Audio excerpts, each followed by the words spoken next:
오늘 주시는 하나님의 말씀입니다. 하나님의 말씀은 이사야 5장 1절부터 7절까지 말씀입니다. 구약성경 972면에 있습니다. 하나님의 말씀 이사야 5장 1절부터 7절까지의 말씀 제가 대신하여 봉독하겠습니다. 나는 내가 사랑하는 자를 위하여 노래하되 내가 사랑하는 자의 포도원을 노래하리라. 내가 사랑하는 자에게 포도원이 있으며 심히 기름진 사내로다. 땅을 파서 돌을 제하고 극상품 포도나무를 심었도다. 그 중에 망대를 세웠고 또 그 안에 술틀을 팠도다. 좋은 포도 맺기를 바랐더니 들포도를 맺었도다. 예루살렘 주민과 유다 사람들아 구하노니 이제 나와 내 포도원 사이에서 사리를 판단하라. 내가 내 포도원을 위하여 행한 것 외에 무엇을 더할 것이 있으랴.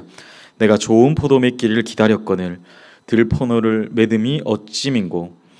이제 내가 내 포도원에 어떻게 행할지를 너희에게 이르리라.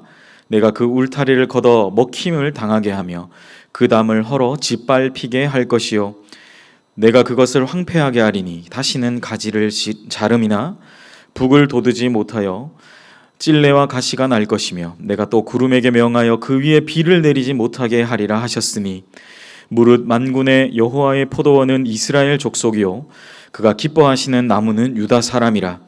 그들에게 정의를 바라셨더니 도리어 포악이요 그들에게 공의를 바라셨더니 도리어 부르짖음이었도다. 아멘. 저는 오늘 주신 본문의 말씀으로 포도원의 노래라는 제목의 하나님의 말씀을 증거하겠습니다. 우리가 함께 읽은 이사야 5장의 말씀의 이 내용은 포도원의 노래라는 제목을 가지는 본문입니다. 노래를 부르는 주인은 본인이 그토록 아끼고 사랑하는 포도원을 향한 사랑의 마음을 담은 노래를 부르는 것으로 오늘 본문을 시작하고 있습니다. 이 사랑의 노래, 우리가 언제 사랑의 마음을 담아 노래를 부릅니까?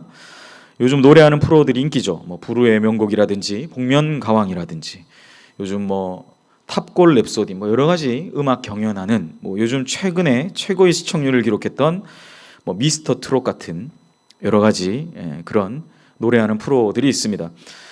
노래를 잘한다라고 말할 때 우리는 목소리가 좋다든지 기교가 좋다든지 화려한 무대가 있다든지 많은 기준으로 그 노래를 듣고 우리가 좋다 나쁘다를 판단합니다.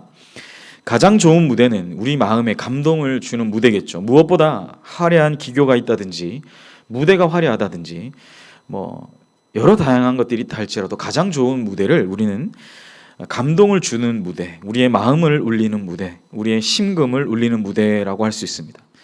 깊은 감동은 깊은 사랑이 묻어나는 그러한 무대라고 할 수 있기 때문에 우리는 그것을 가리켜 최고의 노래라고 평가합니다. 어쩌면 오늘 본문은 하나님이 우리에게 사랑의 노래를 부르고 계심을 이 포도원 지기와 포도원에 관한 노래로 표현하고 있습니다. 우리는 하나님의 마음을 알아야 합니다. 왜냐하면 하나님은 우리에게 지금도 사랑의 노래를 부르고 계시기 때문입니다. 하나님의 마음을 알고 이 사랑의 노래를 부르시는 그 하나님께 반응하는 우리 모두가 되어야 할 것입니다. 본문은 하나님은 우리를 향해 이 사랑의 노래를 부르고 있다라고 말하면서 시작합니다. 1절에 보면 나는 내가 사랑하는 자를 위하여 노래하되 내가 사랑하는 자의 포도원을 노래하리라. 내가 사랑하는 자에게 포도원이 있으며 심히 기름진 사내로다. 본문만 읽어보아도 은혜가 되지 않습니까? 하나님의 사랑은 예전이나 지금이나 변함이 없습니다. 여전히 우리를 향해 주님의 지극하고 위대하신 사랑으로 그것을 표현하기 위해서 정말 안달하시는 하나님으로 저자는 오늘 이사야는 그렇게 하나님의 사랑을 표현하고 있습니다. 우리의 일상 가운데서 이 주님을 바라보시고 그 사랑의 노래를 부르시는 그 주님을 바라보실 수 있는 은혜가 있으시기를 소원합니다. 그런데 너무나 안타까운 건 그 이후에 이 사랑의 노래를 받은 그 대상에 관한 이야기죠. 하나님의 사랑으로 심겨진 그 대상과 또 그 포도원에 심겨진 포도가 가장 극상품 포도를 심었음에도 불구하고 열매로 맺힌 것이 광야에서나 나는 비루하고 볼품없고 심지어 맛도 써서 그냥 버리는 들포도가 맺어졌다라고 2절에서 바로 그렇게 기록하죠. 2절을 읽어보면 땅을 파서 돌을 제하고 극상품 포도나무를 심었도다. 그 중에 망대를 세웠고 또 그 안에 술틀을 팠도다. 좋은 포도 맺기를 바랐더니 들포도를 맺었도다라고 기록하죠. 그러니까 주인은, 그리고 이 사랑하는 자를 위하여 노래한 그 포도원의 노래를 부르는 자는 이 땅에, 이 포도원에 땅을 파고 돌을 제하고 극상품 포도나무를 심고, 심지어 그 포도나무를 누가 가져갈까 싶어서 망대를 세우기도 하고, 그 안에 또 그 좋게 맺혀진 포도나무, 그 결실낸 그 포도나무를 결국 술을 빚는 데 사용하는, 좋은 극상품 포도주를 만드는 데 사용하는 그 술틀까지도 팠습니다. 그런데 이 좋은 포도 맺기를 바랐던 그 주인의 마음과는 달리 들포도를 맺었다라는 거죠. 좋은 술도 될 수 없고 단맛이 나는 포도도 될 수 없는 상황이 나타나게 된 것이죠. 무슨 이유에서였는지 모르지만 주인은 좋은 일로 시작했던 일이 나쁘게 맞춰지게 됐습니다. 극상품 포도가 들포도로 바뀌게 되는 현실이 어쩌면 원인이 좋으면 결과가 좋다라는 그런 인과론에 익숙한 우리에게는 이것이 정말 이해가 되지 않는 그런 상황이다라고 할 수 있겠죠. 극상품 포도가 들포도로 바뀌게 되는 어처구니 없는 상황이 발생하게 된 겁니다. 세상의 원리를 뒤집어버리는 그러한 상황이 존재하게 된 겁니다.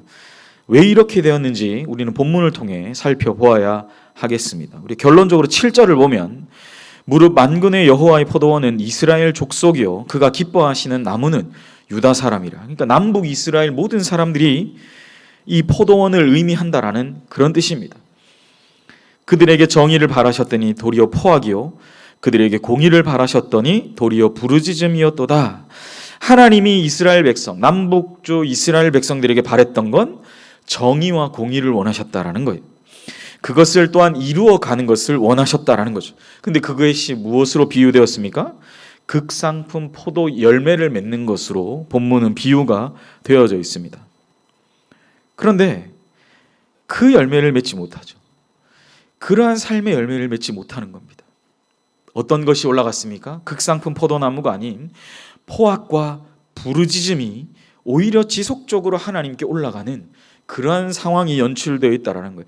하나님이 하나님의 백성을 선택했을 때 그들은 하나님의 백성다움이 드러나는, 온 세상 가운데 민족과 열방 가운데 그것이 온전히 그 빛으로 드러나는 삶을 살아야 하는데 오히려 그것이 아니라 포악, 부르짖음이 지속적으로 하나님께 올라가고 있는 상황입니다. 하나님이 어떻게 하셔야 되겠습니까? 이러한 포악과 부르짖음이 지속적으로 하나님께 올라간다면 내가 너에게 주었던 모든 울타리, 바꾸어 말하면 앞에서 했던 모든 망대와 내가 팠던 술틀과 모든 것들, 그 아름다운 모든 것들을 다 내가 헐어버리겠다라는 것이 하나님의 의지라는 사실입니다. 4절과 5절에 보면 또 그렇게 돼 있어요. 내가 내 포도원을 위하여 행한 것 외에 무엇을 더할 것이 있으랴. 그러니까 포도원 주인은 정말 온갖 가장 세상에 최고 좋은 것으로 그에게 베풀었는데, 내가 그래서 네가 좋은 포도 맺기를 기다렸는데 들포도를 맺음이 어찌미냐라고 오히려 반문하고 계시다라는 거예요. 그러면서 5절에 뭐라고 말합니까? 이제 내가 내 포도원에 어떻게 행할지를 너희에게 이르리라. 내가 그 울타리를 걷어 먹힘을 당하게 하고 그 담을 헐어 짓밟히게 할 것이다 라는 거예요. 여러분, 왜 이렇게 돼야 됩니까? 왜 이렇게 되었습니까? 왜 이래야만 합니까? 하나님의 사랑의 노래의 대상이었던 이스라엘과 하나님이 왜 이렇게까지 첨예하게 대립하고 심지어 하나님 스스로 만드신 모든 창조물들을 망가뜨리셔야만 하는 상황이 되었습니까? 우리가 여기서 생각해 보아야 할 것은, 우리가 하나님을 섬긴다는 것은, 또한 예수 그리스도를 믿는다는 것은 바로 하나님의 뜻, 예수님의 뜻을 제대로 알아가고 우리의 삶에 실천하는 거예요. 그러니까 좋은 포도를 맺기를 원했다는 것은 바로 이 본문에서 말하는 포악, 그리고 부르짖음이 자꾸만 상달되는 것이 아니라 그들 안에, 그 공동체 안에, 우리의 모임 안에 하나님을 향한 간절한 열망과 그 주님을 향한 간절한 은혜의 노래들이, 하나님이 우리에게 그렇게 불러주셨듯이 우리가 그러한 하나님께 노래 부르며 우리가 그 하나님께 온전한 찬양을 올려드리는 삶이라는 사실이죠. 그러나 오늘 본문에 이 남유다와 이스라엘은 어땠습니까? 그것에 실패한 것입니다. 알고 순종함에 대한 실패죠. 하나님을 알아가는 것에 대한 그 원리의 순종을 통해서 하나님을 섬기고 예수 그리스도를 믿는 것인데 그것에 그들이 실패했다라는 것을 반면교사로 우리에게 알려주고 있는 거예요. 사랑하는 여러분, 그렇다면 우리는 어떻게 해야 합니까? 가장 먼저 하나님의 뜻을 알아야 합니다. 그리고 또한 그 뜻에 순종함으로 나아가야 합니다. 오늘날 이 시대를 온전히 장악하고 있는 영적인 어두움에서 벗어나 완전히 탈피하여 하나님의 말씀을 믿어 순종케 하는 역사가 우리의 삶 가운데 나타나야 될 줄 믿습니다. 주님이 우리를 부르신 목적은 옛날이나 지금이나 한결같이 같습니다. 믿어 순종케 하는 역사, 이 일에 동참케 하시는 하나님이심을 기억하시는 우리 모두가 되기를 주님의 이름으로 간절히 축복합니다. 말씀을 맺겠습니다. 하나님은 여전히 우리를 향해 가장 사랑하는 자의 포도원을 사랑한 같이 우리를 사랑하십니다. 포도원이 제대로 된 기능을 하기를 바라세요. 어떤 겁니까? 포악과 오히려 부르짖음에 하나님께 상달되는 것이 아니라 극상품 포도 나무를 맺는 것, 들포도를 맺지 않기를 바라신다라는 사실이죠. 좋은 씨앗과 좋은 비료와 또한 여튼 몸에 좋다는 것들이 공들여서 우리를 키워주신 그 가운데 잡초 사이에서 나는 열매, 그걸 볼 때 하나님이 얼마나 주인의 마음은 기분이 어떠시겠습니까? 오늘 본문에 주님의 마음이 바로 그러하실 것입니다. 사랑하는 여러분, 주님의 풍성하신 그 사랑의 마음을 배신하는 그러한 우리가 되지 마시고 오늘 말씀을 따라 믿어 순종케 하는 역사, 하나님의 사랑의 노래를 받기에 합당한 자의 삶을 살아가시면서 남은 한 주간도 그러한 은혜로 살아가시는, 또한 그 은혜를 받아서 여러분 주변에 이 포도원 지기의 사랑의 노래와 같이 또 우리의 사랑을 온전히 표현하며 노래하며 살아가시는 남은 복지한 한 주간 되시기를 예수님의 이름으로 간절히 축복합니다. 기도하겠습니다. 사랑과 은혜의 하나님, 극상품 포도를 맺은 그대로 우리의 삶이 극상품 포도를 맺는 복된 한 주간 되게 하옵소서. 포악과 부르짖음이 아닌 하나님을 향한, 또한 하나님이 내게 주신 귀한 믿음의 사람들을 향한 사랑의 노래를 온전히 부르며 세상이 그 어떠한 세상이 줄 수 없는 감동과 깊은 은혜로 우리의 삶을 가득히 채우는 복된 우리 모든 주님의 백성들 되게 하여 주시옵소서. 감사드리며 이 모든 말씀 예수님의 이름으로 기도하옵나이다. 아멘.